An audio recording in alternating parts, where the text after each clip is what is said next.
Everyone knows property prices in Australia are high, with Sydney and parts of Melbourne now completely off limits to first home buyers.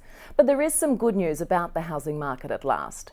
Last month, rental rates increased at their slowest pace on record.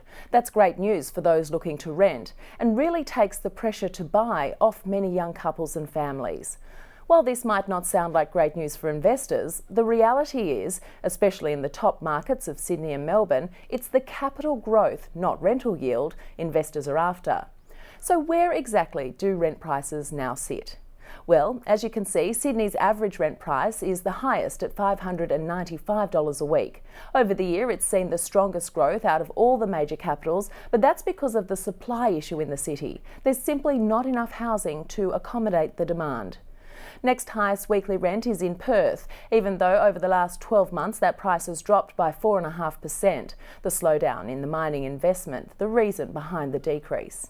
If you live in Melbourne, you can expect to pay on average $446 a week in rent. That's up 2.3% on year, but again the rise is the slowest on record.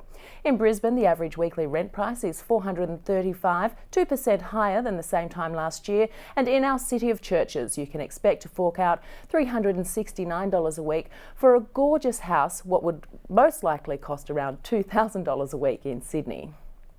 So if you're still keen to get a foothold into the property market, then why not rent where you want to live and buy where you can afford? It takes the stress out of committing to a multi-million-dollar plus mortgage, but still gives you peace of mind about where your kids grow up.